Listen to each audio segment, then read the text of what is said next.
여러분, 우리가 매일 마시는 공기, 내리쬐는 햇빛, 이거 전부 공짜라고 생각하셨죠? 어쩌면 인류가 가진 가장 큰 자산을 우리가 너무 당연하게 여기고 있었는지도 모릅니다. 네, 안녕하세요. 정치경제연구소 대안의 유승경입니다. 오늘은 바로 이 문제, 우리 모두의 자산인 자연 공유 부호에 대한 정치 경제학 이야기를 한번 시작해볼까 합니다. 자, 하늘은 누구의 것인가? 이게 예전에는 시나 소설에나 나올 법한 그런 철학적인 질문이었잖아요. 그런데 말이죠, 지금은 상황이 완전히 달라졌습니다. 인간의 활동이 대기의 성분 자체를 바꿔버린 지금 이 질문은 우리 시대의 가장 현실적이고 또 시급한 그런 정치 경제학 문제로 떠올랐습니다. 네, 하늘이 경제 문제가 되다. 그럼 그 시작으로 한번 거슬러 올라가 볼까요? 도대체 어떻게 하늘이, 그냥 우리 삶의 배경이었던 그 하늘이 산업화 시대를 거치면서 경제의 중심에 선 아주 뜨거운 감자가 되었을까요? 이 흐름을 보시면 아주 극적인 변화가 보입니다. 산업혁명 이전만 해도 하늘은 그냥 당연히 거기 있는 배경 같은 거였죠. 그런데 산업혁명이 시작되고 엄청난 양의 화석연료를 태우면서 대기가 변하기 시작한 겁니다.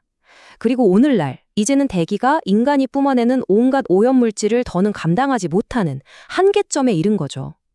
끝이 없을 것 같았던 대기의 정화 능력이 알고 보니 유한한 자원이었다는 게 드러난 순간, 하늘은 더 이상 그냥 배경이 아니라 모두가 차지하려는 아주 치열한 경쟁의 장이 되어버린 겁니다. 이와 관련해서 토머스 페인의 말을 한번 빌려와 볼까요? 인간은 땅을 만들지 않았다. 오직 개간의 가치만이 개인의 재산이다. 이런 말을 했는데요. 이 논리를 하늘에 적용하면 어떻게 될까요? 훨씬 더 강력해지죠. 애초에 그 누구도 만들지 않은 하늘이니까 당연히 어느 개인이나 기업이 이건 내 거다 라고 사적인 소유권을 주장할 수 없다는 아주 명확한 결론에 이르게 됩니다. 자, 이제 해결책을 이야기해야 하는데 그 전에 꼭 짚고 넘어가야 할 게 있습니다. 바로 공유부라는 개념인데요. 우리가 이걸 좀 다시 정의해 볼 필요가 있어요. 아주 흔한 하지만 정말 결정적인 오해가 있거든요. 바로 이겁니다. 이게 핵심이에요. 많은 분들이 공유부라고 하면 뭐랄까 그냥 누구나 마음대로 탄소를 뿜어내도 되는 공짜 권리 정도로 생각하시거든요. 하지만 이건 완전히 잘못된 생각입니다. 진짜 공유부는 탄소를 배출할 권리가 아니고요. 대기가 그 탄소를 흡수할 수 있는 능력, 그 자체를 말하는 겁니다. 이건 관점의 완전한 전환이죠. 이런 개념을 아주 잘 설명한 게 바로 피터 반즈가 제시한 하늘 신탁, 즉 스카이 트러스트라는 아이디어입니다. 대기의 탄소 흡수 능력을 우리 모두가 주인인 신탁 자산으로 보자는 거예요. 그리고 이 자산을 사용하는 사람에게는 요금을 부과하고 거기서 나온 수익은 당연히 자산의 주인인 우리 모두에게 똑같이 돌려주자는 거죠. 정말 기발하지 않나요? 네, 탄소 배당, 바로 훼손에 대한 가격을 매기는 거죠. 자, 그럼 이 대기의 흡수 능력, 이 공유 자산이 훼손되는 것에 대해서 어떻게 가격을 매기고 그 가치를 원래 주인인 우리에게 돌려줄 수 있을까요? 왜 탄소 가격이 필요할까요? 아주 간단합니다. 지금 시장의 가격표가 한마디로 거짓말을 하고 있기 때문이에요. 생각해 보세요. 우리가 주유소에서 내는 기름값에 그 기름을 태웠을 때 발생하는 대기 오염, 기후변화로 인한 피해 복구 비용, 이런 게 포함되어 있나요? 전혀 아니죠. 그 엄청난 사회적, 환경적 비용은 가격표에서 쏙 빠져 있는 겁니다. 그 청구서는 누가 내나요? 결국 우리 미래 세대가 다 떠안게 되는 거죠. 그래서 탄소 가격제가 필요한 겁니다.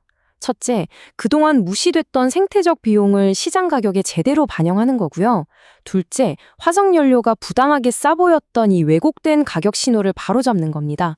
이렇게 되면 값싼 화석연료가 계속 쓰이는 악순환을 끊을 수 있고 그래야만 비로소 재생에너지가 진짜 공정한 경쟁을 할 수 있게 되는 거죠. 한마디로 시장이 생태적인 진실을 말하게 만드는 겁니다. 그런데 여기서 아주 현실적인 문제가 생깁니다.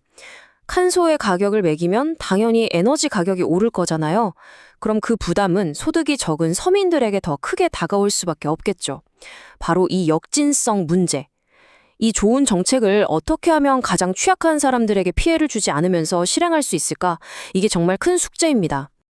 여기에 대한 아주 기가 막힌 해법이 바로 수수료 및 배당 방식입니다. 자, 보세요. 먼저 탄소가 처음 나오는 곳, 예를 들면 광산이나 항구에서 수수료, 즉 세금을 매깁니다.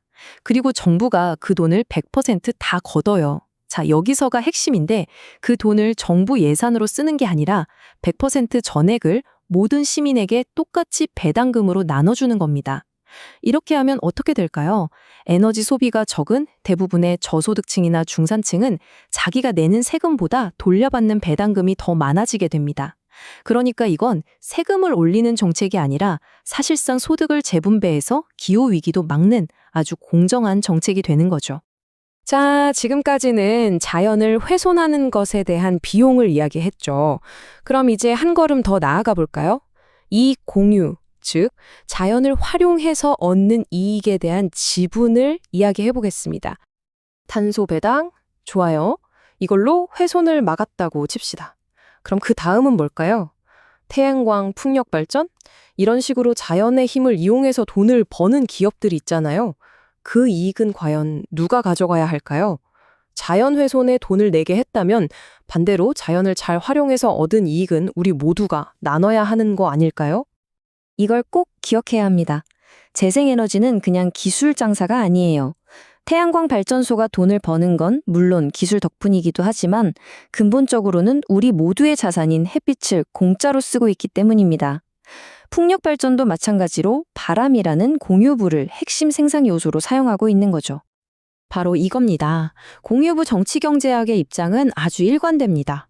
자연을 훼손하는 행위에는 사용료를 물리고 자연의 힘을 활용해서 이익을 얻는다면 그 이익에 대해서는 소유주로서의 지분을 요구하는 것, 이건 정부가 주는 보조금 같은 게 아닙니다.